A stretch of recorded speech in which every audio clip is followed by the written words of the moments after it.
एक दुबली पतली सी लड़की थी, सपनों से भरी आंखों के साथ।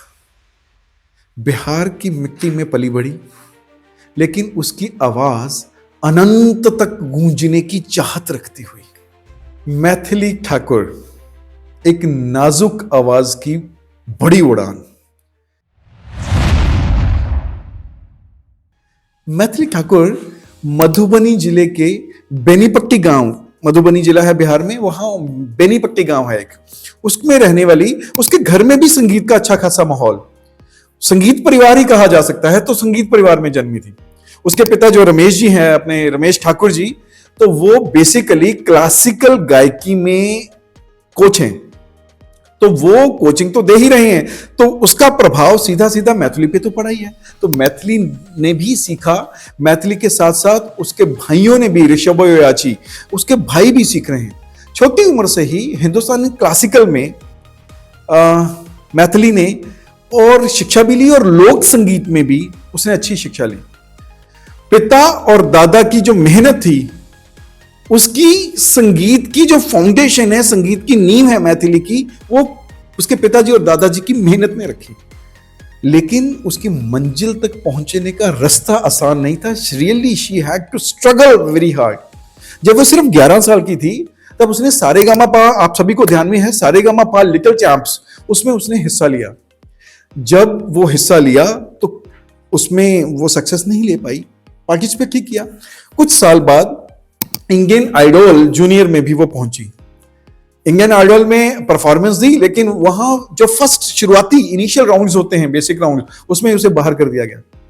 उस पल उसका चेहरा मायूसी से भरा हुआ था, उसका दिल टूट गया, लेकिन हिम्मत नहीं टूटने दी, क्योंकि पेरेंट्स पीछे हैं और बच्चे में भी आगे बढ़ने की लगन है, तो उसने हिम्मत नहीं टूटने दी।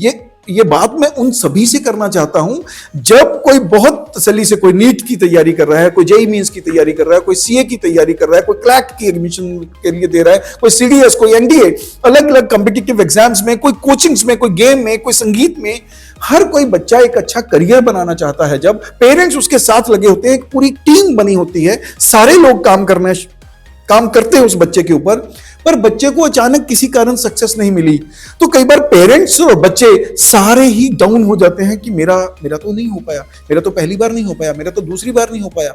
मैं अब बताना चाहता हूं कि मैथिली ठाकुर के साथ क्या हुआ। पहले मैंने सारेगामापा की बात बताई, फिर मैंने कहा कि इंडियन आइडल जूनियर्स उसमें गई, उसमें फर्स्ट राउंड्स में, शुरू के राउंड्स में भी गिर गई।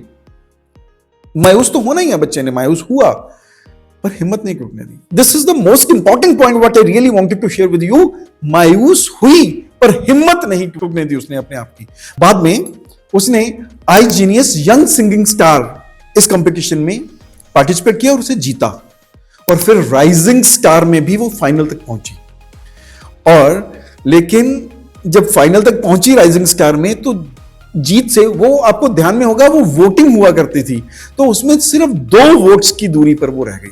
और फिर मायूसी, नो, ये नाकामियां उसके लिए हार नहीं थी, बल्कि जज्बा बनी आगे बढ़ने का। फिर उसने डिसाइड किया हार नहीं माननी, तो टीवी शोज के बाद उसने अपना मोड चेंज किया। उसने अपने भाई जो ऋषभ हैं, जो तबले पर होता है, वो याची जो वोकल में उसके साथ होता है, उसके साथ मिलकर यूट्यूब और फेसबुक पर अपनी म्यूजिक, वो अपनी परफॉर्मेंसेस वो साझी करनी शुरू करी, उसे शेयर करना शुरू किया। ये उसकी साधारण सी परफॉर्मेंस थी, पर उसकी जो आवाज थी वो रूह को छू लेने वाली आवाज थी। आप सबने कुछ साल पहले से मैथिली ठाकुर को सुनना शुरू किया। जैसे ही उसकी आवाज लोगों तक पहुंची, खासकर जब उसने रामचरितमानस के पद गाए, जो उसने भजन गाए, जो उसने लोकगीत गाए, वो तेजी से वायरल हुए। धीरे धीरे वो डिजिटल दुनिया में छा गई। 5 मिलियन से ज्यादा उसके यूट्यूब सब्सक्राइबर्स हैं, इंस्टाग्राम पर 6 मिलियन से ज्यादा फॉलोअर्स हैं, फेसबुक पर 14 मिलियन से ज्यादा उसके फॉलोअर्स हैं। यह सिर्फ फैंस की संख्या नहीं थी, ये कम्युनिटी डेवलप होना शुरू हो गई थी, एक कम्युनिटी उसके साथ चल पड़ी, जो उसकी भी आवाज बनी।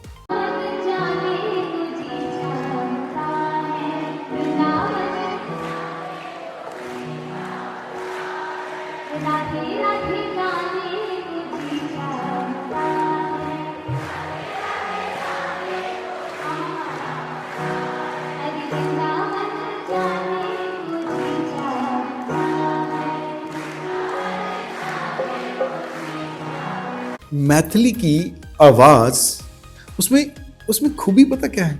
उसमें संवेदनशीलता, उसमें संस्कृति की झलक और उसकी अपनी पहचान, मृदुलता, उसकी मिठास, ये उसकी अपनी पहचान बन गई। उसे बहुत सारे सम्मान भी मिले, उसकी अपनी रिकॉग्निशन भी उसे बहुत ज्यादा मिली। मैथिली को सिर्फ प्यार ही नहीं मिला, प्यार के साथ साथ बहुत सम्मान मिले। उस्ताद बिस्मिल्लाह खां युवा पुरस्कार जब उसे मिला, संगीत नाटक अकादमी ने दिया, तो वो एक अलग ही पड़ाव पे वो उसने पहुंचना शुरू किया, एक अलग तरह से रिकॉग्निशन मिलनी शुरू हुई। क्योंकि फोर में बिहार स्टेट के जो खादी ग्रामोद्योग बोर्ड है, उसने उसको अपना एम्बेसडर बनाया, ब्रांड एम्बेसडर बनाया। प्रधानमंत्री नरेंद्र भाई मोदी, उन्होंने भी उसकी गायन प्रवृत्ति की बहुत सराहना की, खासकर जो उसके राम भजन आए, राम भजन प्रस्तुतियों के लिए, तो उन्होंने कहा कि मेरा दिल जीत लिया इस बच्ची ने। जैसे कि राम मंदिर प्रतिष्ठा, प्राण प्रतिष्ठा कार्यक्रम पे भी उसने अच्छी प्रस्तुति दी। बचपन से इतनी चुनौतियां जरूर मिली, उसका परिवार फाइनेंशियली ज्यादा मजबूत नहीं था, उसके साथ साथ माता पिता जो उसकी आराधना और रियाज के लिए उसे बहुत बार जो उसकी स्ट्रगल होती थी, उसके बहुत बार उसको घर बदलने पड़ते थे, क्योंकि सभी लोग इसके घर में गायन वाले थे। तो जब जैसे ही वो रियाज करते थे, शोर होता था, तो इनको अपने घर बदलने पड़ते थे। 17 बार, 17 टाइम्स उसे अपना घर बदलना पड़ा, क्योंकि उसके रियाज का जो शोर था वो आसपास की परेशानी, आसपास के लोगों के लिए परेशानी का कारण बनता था, और ये नहीं चाहते थे किसी को शिकायत मिले। लेकिन इस परेशानियों के बावजूद भी उन्होंने संगीत को त्यागा नहीं। तो फिर एक नया अध्याय शुरू हुआ, उसने राजनीति में कदम रखा। क्योंकि 5 में एक पार्टी ने, भारतीय जनता पार्टी ने उसे दरभंगा के अलीनगर जो विधानसभा है उसके लिए चुना, उसका उम्मीदवार बनाया। उम्मीदवारी का मतलब सिर्फ सत्ता नहीं था, उसकी आवाज को अवाम की आवाज, जनता की आवाज बनाना था। और रिजल्ट क्या हुआ? लगभग 12,000 वोट से बढ़त मिली उसे, और वो बनी बिहार की सबसे कम उम्र की, सिर्फ 25 साल की विधायक, आज तक की सबसे कम उम्र की विधायक। यहां तक कि यह जीत उसी इलाके में आई है जहां भाजपा की जीत पहले कभी नहीं हुई। मैथिली ने कहा, मैं इसी मिट्टी की बेटी हूं, इसी सॉइल की बेटी हूं, लोग सिर्फ मेरे वोटर नहीं, मेरे परिवार जैसे हैं। जिस तरह से भी उनके लिए मैं काम कर सकूंगी, कंट्रीब्यूट कर सकूंगी, हालांकि मैं बिल्कुल नहीं हूं, पर मैं काम जरूर करूंगी। उसका विजन बड़ा है। उसने मिथिला पेंटिंग को स्कूल्स के सिलेबस में, करिकुलम में डालने के लिए, शामिल करने के लिए अपने पॉइंट्स रखे। उसने एक पॉइंट और बड़ा काफी पॉपुलर हो रहा है, जो अलीनगर को, उस एरिया को वो सीतानगर नाम देने की बात कही, और लड़कियों की वुमेन एजुकेशन को मजबूत करने की प्रतिज्ञा भी ली। ये कुछ पॉइंट्स समझ आता है कि वो धीरे धीरे किस तरफ बढ़ना चाहती हैं। कुछ लेस नोन फैक्ट्स भी हैं। 25 जुलाई 2000 को वो जन्मी, और 25 साल, ठीक 25 साल बाद 2025 में वो विधायक बनी। उसने बैचलर ऑफ आर्ट्स किया, और उसकी पढ़ाई दिल्ली यूनिवर्सिटी में हुई, आत्माराम सनातन धर्म कॉलेज से।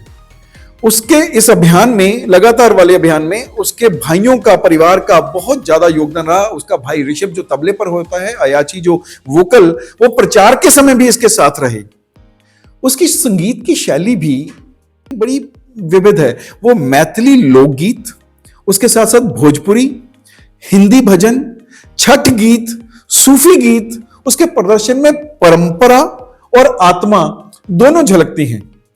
मैथिली के साथ साथ उसके बारे में और आगे आगे बहुत सारे और पर्सनैलिटीज हैं, जो पर्सनैलिटीज के बारे में मैं चाहूंगा आज के युवा को, आज के पेरेंट्स को, वो किस तरह से, कोई भी जो एक यंग अचीवर है, वो किस तरह से बढ़ रहा है, तो जो जिस तरह से बढ़ रहा है उसके पीछे कौन है, किस किस तरह की उसकी प्रतिभा है, किस किस तरह का उसको साथ मिलता है, और कितना उनके अंदर हौसला है। ये सारी एग्जांपल्स देके मैं आगे वाली वीडियो में आपके साथ मिलता रहूंगा।